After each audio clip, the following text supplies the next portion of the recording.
LL, I'm in love with the labor boy. Bitch, I'm a dog. I wake up and chase the paper boy.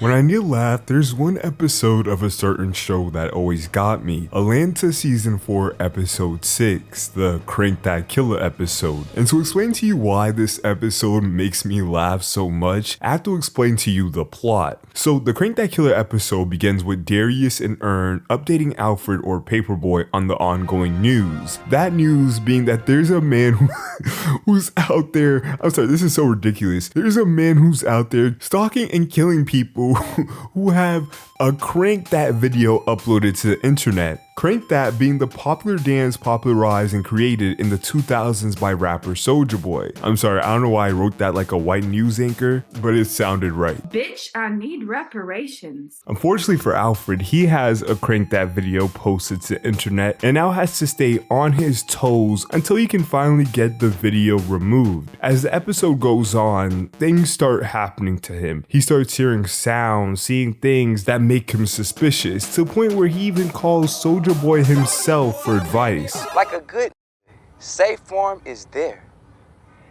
He takes his advice later on in the season, but for now, he's stuck in the city, and after hearing some weird ass sounds coming from what sounds like the attic, Alfred refuses to be a white protagonist from a horror movie and leaves the place, choosing to go to the mall instead, which might have been the worst decision, because if you don't know, the show is set in Atlanta, hence the name, and let's just say, in Atlanta, being in a public area doesn't mean you're much safer. In fact, he ends up being the cause for an entire shootout here. But before we fully catch up with what's happening there, we have to talk about someone else. And no, not Darius or Ern, but Roberto. Roberto's first and last appearance is on this episode of Atlanta, but character-wise, he puts up an MVP-like performance for its humor. When we first see Roberto, he's in a car passenger side listening to music. We find out quickly from his girlfriend who's driving the car that he's a huge fan of music and an inspiring creator, something that she believes he can't afford to be as they still live uncomfortably in his parents' home. She tells him this, that he should get a real job so they can afford to move out. She states this not in a firm way, but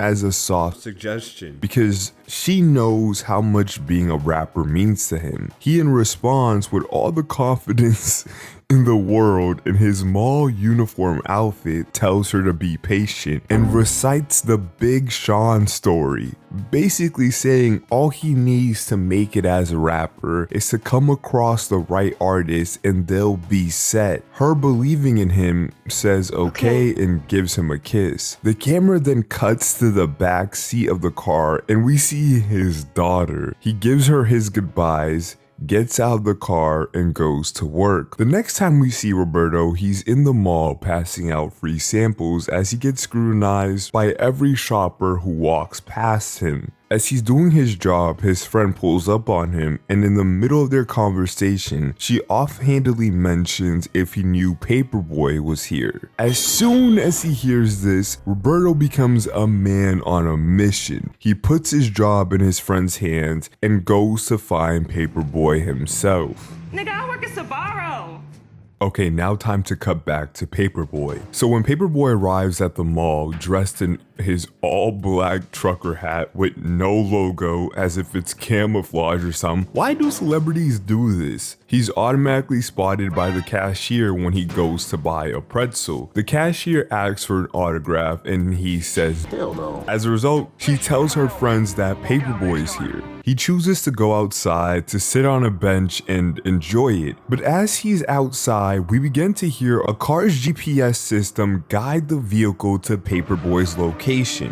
When the car gets into frame, it's a Ford. It parks and out from it pops out some guy who looks like a straight menace. And as he walks over and yells Paperboy's name with a gun in his hand, Alfred is smart to know that this is going nowhere good fast and quickly runs back into the mall. In the mall, he manages to evade his could-be killer until he suddenly pops up on the other side of the cart Alfred was shopping at to fit with the crowd and lets a shot off in the mall. Bad decision, by the way, because again, this is Atlanta. In Atlanta, taking out your gun and firing it in a public area only gives other people the green light to take out their gun and shoot you, which is exactly what happens. And since this is Atlanta, everybody has a gun and everybody just starts shooting. But Alfred, who doesn't have a gun, By this guy, Paperboy. Mo drugs and mo guns. Stop the cap.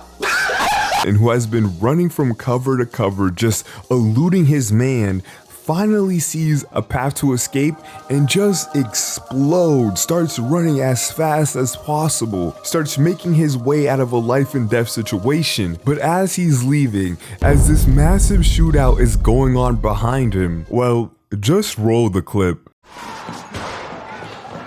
yo, my life's like a movie, my eyes are like a Uzi, jacuzzi. Nigga, get the fuck out of the way!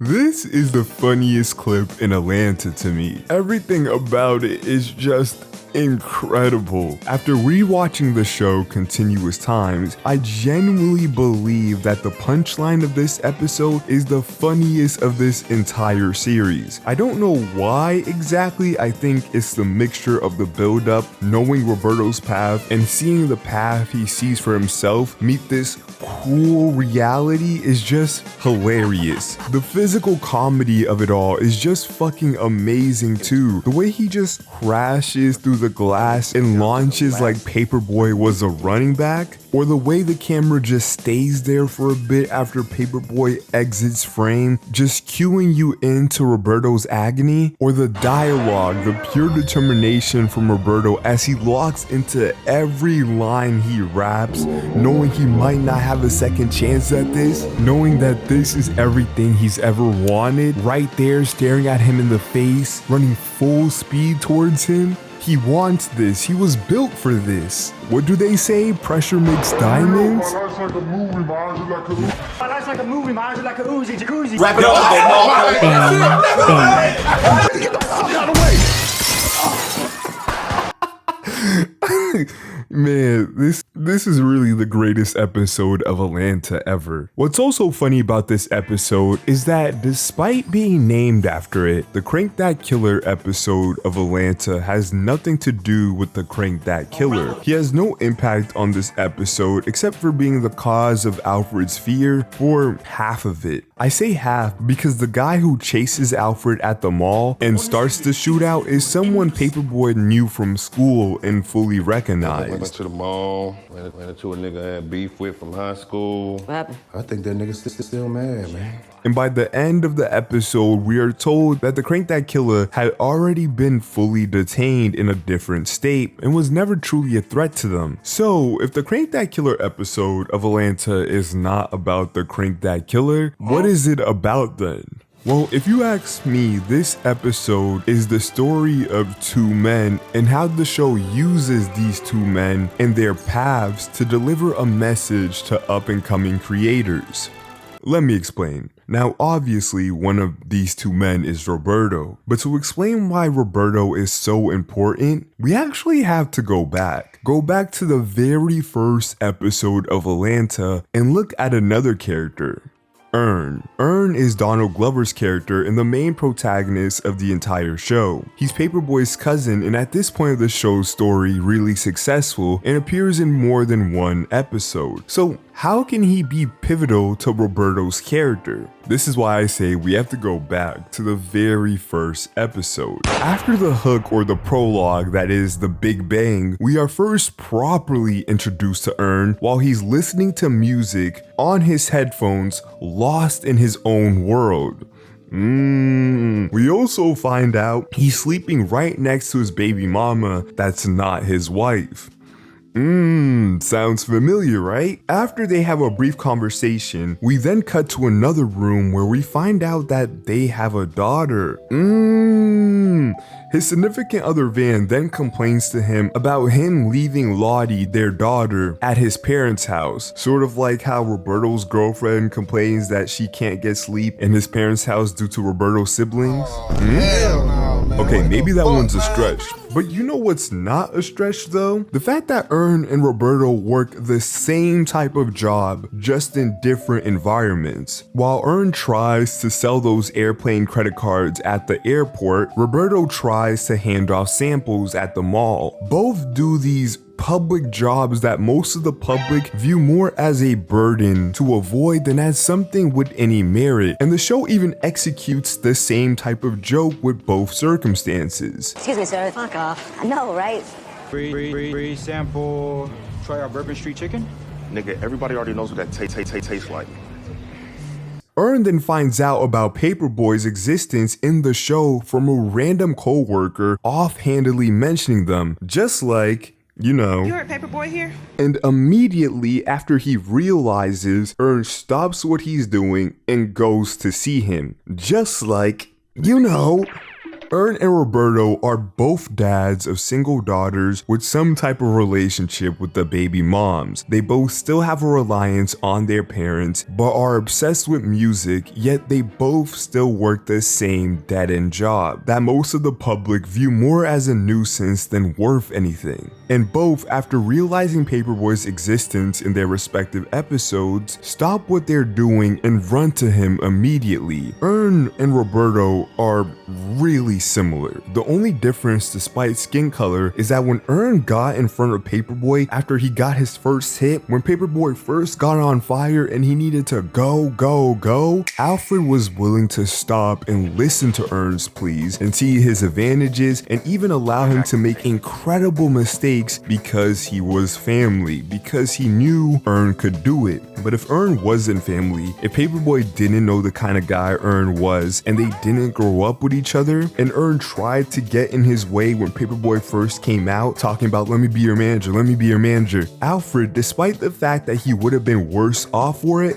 would have pushed him to the side like, which is why I say Roberto is quite literally Ern if Ern was more realistic. Not to say that Ern isn't realistic, but the truth is Ern was given chances and opportunities that most people don't have. Not because he's better than most, but because of luck. But Roberto is what Ern looks like without that luck. The only other difference between early Ern and Roberto I can name is that at least Roberto knew what he wanted to do. Ern before Paperboy was just rotting away with no vision of his future life, just seemingly content with his misery. But at the end of the day, ambition doesn't matter because they both arrived at the same result. Absolutely no action taken. I mean, we're only with Roberto for a short time, but for the time we do know him, he does absolutely nothing music-wise. We don't see him in the stew, we don't hear his beats, we don't even know his artist name. And I mean, from the way his friend just offhandedly tells him that Paperboy is in the mall, you can tell that she has no idea about his passion. So he's not even that public with it. You would think somebody who's putting their life on hold to become a successful artist would at least be, you know, more of an artist, but I digress. Now, all the evidence I stated are facts, but one can say I put them in a more negative light, that we barely even spent a day with him, that he might just make art on his off time and wants nobody knowing his business. But the reason why I can't buy into that though, the reason why I believe Roberto takes no action towards his goal, the reason why I believe that the evidence, although limited, isn't faulty, is because of Roberto's reference to the Big Sean story during the conversation in the car with his girl, where he has fallen to the deception of the Big Sean myth. The Big Sean story, as it's usually told, goes like,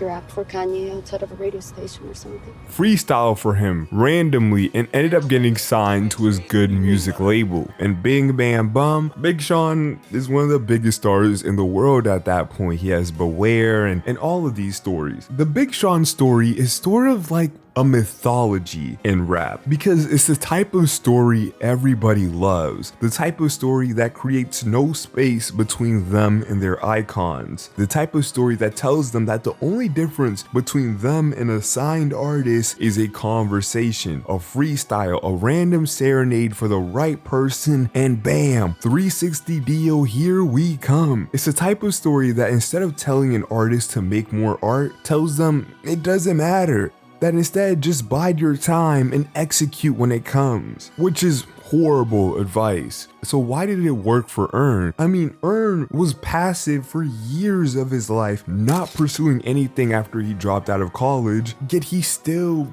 became successful. But that's because of the situation he was born in, because he had Alfred, who through one means or another was gonna open the door somehow. Now, I'm not saying Earn has no determination. I mean, the whole point of the first episode, the whole point of the dream, the whole point of the random conversation Earn has with the dude on the bus with the sandwich, the whole point of the situation with the radio station was Atlanta trying to say, don't let your situation define you. Don't let the currents move you where it wants you to go. Don't let the hands pull you down. Don't let one white guy's no and price be your answer in price. And Earn doesn't. He says, nah, I'm good, when the Nutella guy tells him to let the path push you like a broken branch in a river's current. He refuses to take a bite when he offers him some of the sandwich. He doesn't allow Alfred's first answer to be his final answer, and when he can't meet the requirements of what it takes to get Paperboy's hit song on the radio with the one connection he has, he just makes another connection. If Paperboy opened the door, Earn through sheer will and determination kept it open and widened it some more. But that's the problem. That's the problem with most creatives. That's the problem with Roberto. It's not the fact that he's not determined. I mean, the dude literally started freestyling to somebody during an active shootout. No, it's the fact that he's been illusioned with the Big Sean myth, been stuck in this dream that somebody's gonna come around and crack the door open for him, and has been waiting for that instead of going to try and start opening the door himself. That's the striking point of this punchline. People are too busy going on their own path to come around looking to open the door for you.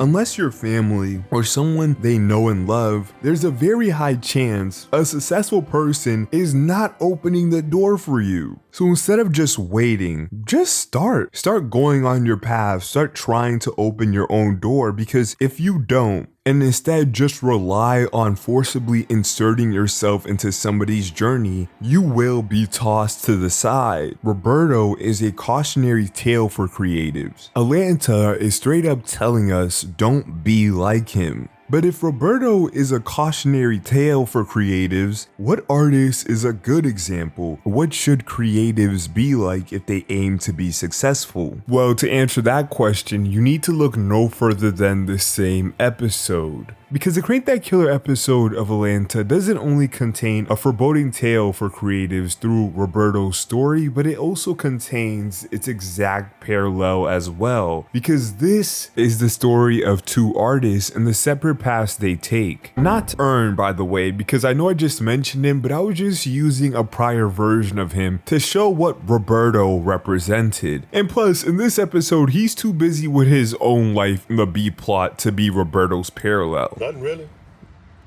Just let me see you two kiss.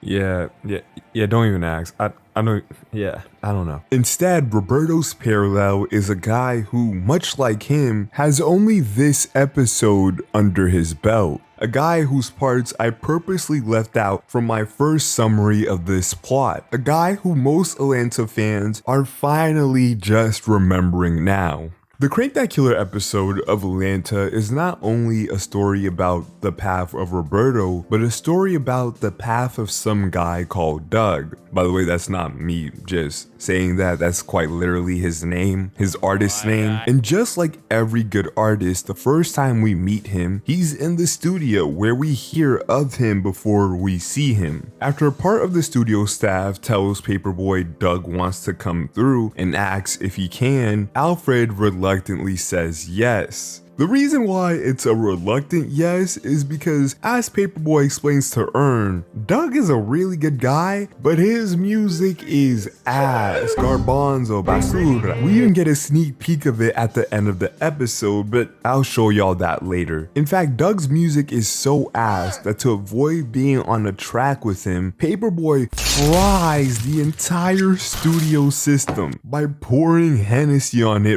right before he comes in. Doug then daps up Paperboy, greets him, and immediately tries to hop on a track. But Paperboy makes all the excuses in the world. Doug is not even pressed, but promises that one of these days he's going to get on a song with Alfred and begins to leave, before saying that he has new beats and that he's gonna send them to him. Paperboy obliges, then Doug leaves, probably to make more ass music. The next time we see Doug, after Paperboy tosses Roberto through that glass wall, his route of escape finds him outside. As he ducks for cover, a car pulls up, and guess who's in the inside? That's right, it's Doug. Well, some guy called Doug. Paperboy gets in, and they get away hollow free. When Paperboy asks why he was there in the first place, Doug says it was fate, but that he's on his way to the studio, and we all know where this is going. He says it's fate that they're even here, that they gotta make a song together. Paperboy, after getting his life saved by that man, doesn't even have it in him to make an excuse. Doug then plays a beat that he made this morning, and at the end of the episode, we hear Doug and Paperboy rap? On this, I don't know if this is even rap, but we hear them on the same beat. Play this for your grandmama when you in the whip. Come on, Paperboy, get on the track. Alright, shit.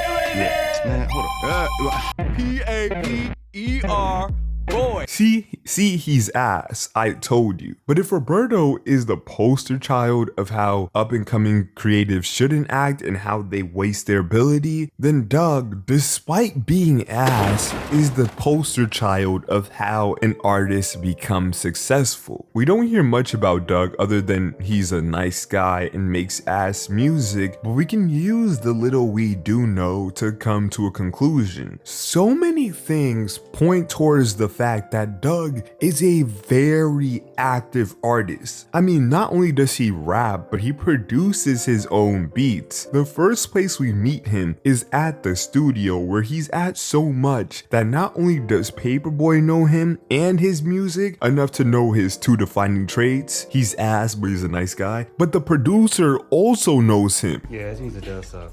Yeah. Great guy though. Enough to know his two defining traits too. The only person who doesn't know him is Earn, who probably don't be in the studio enough to know him, since that's not his job. From what we know about Doug, he really be in the lab. The first time we meet him, he's in the lab. Everybody who be in the lab knows of him. And the last time we see him, he was heading to the lab. And Doug isn't one of those creators who just be in the lab to be in the lab. No, he is constantly making things. This is evidenced by the fact that the first time we see him, as he leaves, he tells Paperboy he's gonna send him new beats, multiple, that he just made. And the last time we see him, he made a new one that morning.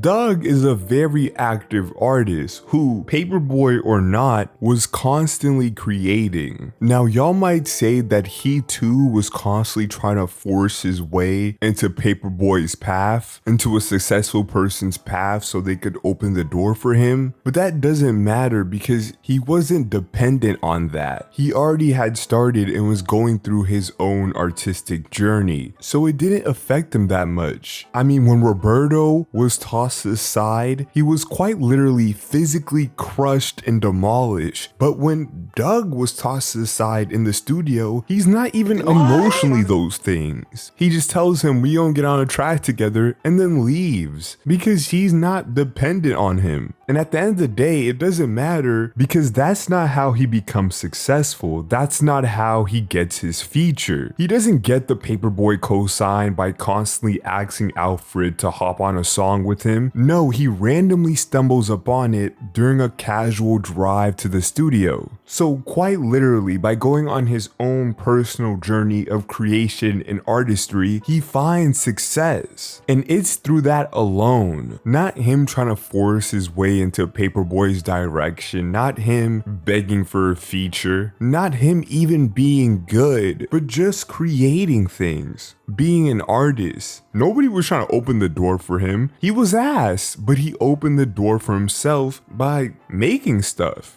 And on his way to making stuff, he got lucky. What's funny is that Doug gets so lucky in Atlanta that suspicion arises. If you felt suspicious when I told you he pulled up and you haven't watched the show, trust me, everybody who has watched the show feels the same suspicion. Did Doug call the guy who came shooting at Paperboy? Did he set Paperboy up just so he could save him and get a favor? But actually no, because the guy who was shooting at Paperboy has actually been set up since season 1. From this old man in a bar who said a man matching this description came in looking for Paperboy. Shaved side of his head, pink jacket, and he wasn't a friend. Sitting in his car when I opened up, I tell you. And although it took 6 years, we finally got him in this episode. So although Doug arises some suspicion, it wasn't him. He just got lucky because, again, he was on his drive to the studio. He was on his journey to creation. And Atlanta, the show, rewards him because this is a good example of how an artist who wants to be successful should act. Actively bettering their own career, not waiting for someone to come along and open the door for them. The funniest thing about this whole affair is that Big Sean story, you know, the one Roberto tells his girlfriend, actually occurred more like the way Doug became successful than the way Roberto tried to. And I'm not just talking about results. Nah, I mean the method that Sean took to get where he is way more replicable and realistic than whatever Roberto was trying to do. I mean, don't get me wrong, he did get lucky just like Doug did, but what you won't hear from the abridged version of the story Roberto tells his girlfriend, and what you won't hear from casual tellings of this story in general, is that Sean didn't randomly stumble upon Kanye and start freestyling for him. It's not like he just saw him outside of the radio station one day and was like, now's my chance. Let me finally start my journey as a rapper. No, that radio station is one Big Sean frequently attended, and at 18 practically worked at. Every Friday after high school, he would come in and compete in their Friday night cypher competition, where MCs from all over the city would come together and get to rap on the radio. Whoever would win the battles would get to rap on air every Friday. So after I turned 16 and got my license, I was like, okay, I need to go to the radio station and be on this show because nothing was stopping me at that point. Come rain or snow, Sean would go down to that Friday night cypher. It was like a job to me. I did that for like a year straight. I got my relationships up at the radio station. So when Kanye was there promoting his album, I was able to finagle my way in there. I lied and said I left my phone there because I was there the night before. Got back in. For a whole year, an entire year of rapping, being on air, building connections in the industry, just doing stuff with music, being on his own artistic journey. That's seriously impressive, yet this is not the version of the story that you hear through the cultural zeitgeist. At least in my perspective, when I hear of this story, it's usually told the same way Roberto tells it to his girlfriend, completely leaving out the hard part that Sean put in to get in front of Kanye in the first place. Finding that out is funny because now when I watch the Crank That episode of Atlanta, I don't just see Atlanta's funniest episode, but I see the Big Sean story being retold in a more concise way, where the morals of it can't be confused, where you see the mythologized version of the story be completely destroyed, but you also get a more optimistic version of it, because Doug is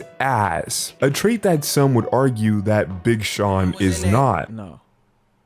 Hold on. So it's just we gonna keep listening though. But Doug is objectively ass. Like, he is trash, garbage. There is a 99% chance that you're better at whatever you do than Doug is at creating music. Yet the fact that he found success doing the same thing that found Big Sean's success, you know, being on his artistic journey and not waiting for anyone, emphasizes the lesson that we should have learned from the Big Sean story in the first place. That we should all stop waiting and just start. And by doing that, by truly and fully pursuing our passion, everything will fall into place. It sounds corny, but I'm starting to get to the point where the cliches and the corny sounding things, yeah, those are just the truths of life. Because the truth is, most of us can't afford to be like Earn. We don't have a paperboy in our lives to make up for years of purposeless. And we all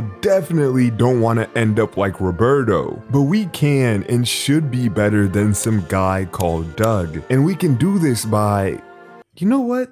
I'm not even gonna say it again. I'm just gonna internalize it and do it because I don't know I'm talking. I haven't uploaded in months and I haven't published any of my writings. I need to get on top of that fast. I need to listen to my or Atlanta's own advice. And maybe after I follow the lessons I learned from these shows, maybe then my life could be like a movie. Jacuzzi. Thank you for listening. Have a great day. All right, are you using a mic or something? I'm on my headphones. Oh, okay, that's fine. All right, let's talk about Atlanta, fun nigga. Like, didn't you say a white nigga came up to you one time and this? No, that never happened. Okay. Happened to you, if anything. So okay, now we're just gonna lie. But like, really think about it. I guess since we're talking about Atlanta, he did play Flo Rida twice. What else do you say to that? what else do you say? No. Oh, you know the new Vince Staples show? A new episode of that is coming out. I did watch that.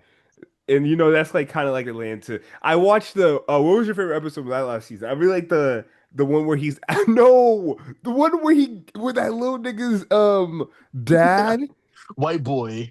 He was a white boy? Oh no, they called him white boy. White boy. Yeah. No explanation either. Yeah. It's just a shoot. Yeah. He kills his dad at the end of his dad. And then there's just no conversation about it at all. That shit is ridiculous. That episode has stayed in my mind. Or the heist episode. The heist episode isn't bad at all. I love the way that it ends though. Oh, I think it's like it's subtle. The white nigga, yeah. Because he really thought he was why? Why was he doing all that? But not low key, it's a subtle critique though, because Vince obviously would know not to come out wilding and like rushing and shit. And that dude just assumed he was gonna be straight. Oh, but no, he got shot. He got head tapped. No, season 4 where she gets fucking trolled by, not even trolled, she gets her life ruined. You know, Earn ruined her life, right? Okay, but can I ask you a question? What? Was the book any good? If you were a little kid, are you reading that? Here's the problem. It's not that the book wasn't or was not good. It's the fact that niggas made her believe. Like, hiring a whole book firm like that is sick. That's sick. Now, do you think, though, hypothetically, well, I don't think this, but what if Earn was lying? What if it wasn't her? There's no way it wasn't her. Well, that just didn't happen that way. And she didn't, like you said in a different conversation we had off screen, she doesn't act like an overt racist. She doesn't act like an overt racist. That is true. But one of the other things is that if Earn did that to her, like, who else has Earn did that to? Because remember when him and Van are trying to be in the theater, and then that nigga just like flashes. No, they say they don't take cash. And that nigga the gun flashes a gun. but there's your answer. Yeah. But think about now that you say that though. The funniest thing to me is that nigga would have never done that to Paperboy. Like the way Earn gets disrespected, I really do think that happened to him though. That's why, because he be getting disrespected for no reason. You know what? If Earn is gonna do that to her, if you think about it, there's a lot of niggas he needs to like run it back on. He has to spin the block again. That nigga who flashed the gun at him, the nigga, the Flow Rider, the Flow Rider dude, he Nah, needs no, no. to. He gets the pass because he helped put Paperboy on. He low No, key. no, he did not Without help. him, He did not help. No, no, no, no. he Remember, didn't play it. No, Oh, no, you're no, right. because He paid and yeah, went to the other dude. You're so right. yeah. Earn got payback for him disrespecting him for saying, "Oh, it's gonna be like $300 to play his song on the radio." But you know, the fact is, like, that shit actually be helping with the. I mean, not helping, but that they do actually be doing that shit with the payola shit. That's what I mean. Like, Absolutely.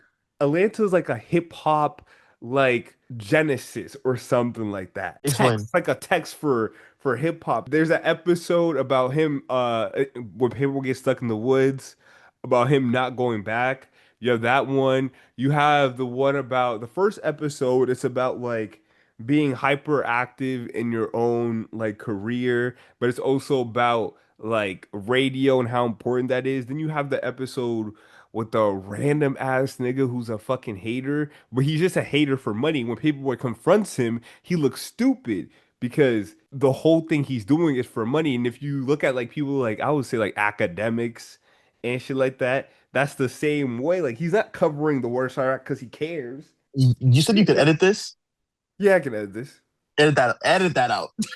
What do you mean? Not name dropping no niggas.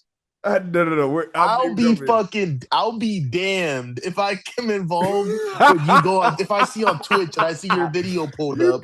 You think, fuck no. Bro, I'm not ending up on academics TV, nigga. First of all, no. Fuck you. No, bro, I'm gonna wake up tomorrow and if niggas gonna pull up to my comments about actually the Rush Iraq was good for the hip hop community because of this. I promise you, there's no nigga in my comments that start with that. But yeah, there's no, I don't think anybody there's no in your way you can comments gonna do convince that. me. But there's no way you can convince me that academics care about anyone in Chicago. He did not care about anybody. It just was an easy way to make profit. All I'm saying is, you think academics cared about the inhabitants of Chicago? That's why he made all I'm saying is that you're gonna wake up tomorrow. You're gonna go on Twitter. Academics TV is gonna post Braz. ghetto black Braz. This ghetto broke fuck is making a video talking about academics in the war in Iraq. It's the baddest in the game. It's not gonna be academics. It's gonna be the academy. Academics TV, yes. Academics TV, not him. It's my grand wizard, bro. It's not okay. Oh my god. No, but I do feel like Atlanta, man, I'm actually surprised Atlanta never did like a episode about niggas like that. Niggas like that is insane. Yeah. You know why? I feel like a Charlemagne type character in Atlanta, just a nigga based off Charlemagne, would have been hilarious. Maybe. Actually, you know why I think they wouldn't do that? Why? Because it's TV, even though that, super tuned in with the culture and a lot of like niche references, I feel like low key to us, that's like an obvious lane to go down. But I feel like most people would not realize like really what is satirizing. I don't know. I feel like it still would be funny, but I get why he didn't go down that route. But also, how much can you actually satirize Charlemagne though? Because that nigga is like wait. So you imagine what instead of the interview episode we got, he goes on like a fake Breakfast Club. Oh my god, that would actually be Paperboy. amazing. Somebody asked Paperboy, yo, who the hell? Oh my god. No, that would actually have been no, and Darius goes on, he's like, so who the hell broke your balls? Who broke your balls? Oh yeah, because he has fucking they cut shit off. Oh my god. Would be fucking sick. Man, Atlanta, like a Nardward. Imagine a Nardward came. So, Erd, right here. Do you know where this tuxedo's from? Okay, that's insane. That's insane. Nah, that's crazy. That's actually crazy. Oh my god, where did Erd go again? Princeton, Princeton, right? That would be fucking insane. And then nigga Erd just starts fucking running away like Lil Uzi. Now, you know what would be funny on that point? If he's like, oh, remember when you were in Amsterdam and you lost your phone? Here it is. For some reason, I'm not gonna lie, I didn't find this so funny, but I feel like you thought it was the funniest shit in the world. In the second episode, they're not in jail anymore. They're just sitting and waiting. Right. And there's this nigga who was walking by. He's clearly like not mentally all there. Mhm. And the cops are like cheering him on, and they start making fun of him, and then he does something crazy. Oh, he spits the toilet water onto somebody, right? Yeah, yeah. And you love that shit. You said that shit was like the funniest shit in the world when they start beating his ass after that. I think that's the funniest shit in the world. I do not think that. Don't Yes, put yes, that on you me. did. I No, swear, I don't. you No, I kept fucking laughing. don't. You was like, yo, this shit is fucking hilarious. No, but I'm not gonna, it was the whole episode was funny, but the reason I laughed so hard at that part is because there was already such a buildup of tension. Because mind you, what comes before that is Ern sitting in the middle of that awkward ass conversation, and then every time Ern's trying to move, he's like, "Oh, you think that I'm gay? You think that I'm gay?" Oh, and then yeah. it's just so It was uncomfortable. And then crazy. when you're in the peak of that tension, that stupid shit just Oh fucking my happens. God, bro. And it's just like, bro, they can't catch a break. And it's just like it's so much like stimulation going on at that same place if you put yourself in Ern's like position, because like what the fuck do you expect to see? You don't see that. The thing that's so funny about that episode is not only like the ending of it or all of it together, but it's the Hellcat commercials and when that All nigga right. progressively gets broke. He has no pants. When that nigga progressively gets broke and he has no pants and all he has is the Hellcat. I don't know. I feel like that intrinsically said something about fucking Atlanta. I They don't were know early. why. Nah, they were early on the Hellcat trend. They were way too early. That shit was fucking hilarious. But yeah. The first episode. I like the first episode because there's this joke where Darius is talking to Ern's dad, and he's like, "Can I measure your tree?" And then that nigga says, "Later." All right, thank you, bro. Yeah, you're welcome. Have a good day. Bye.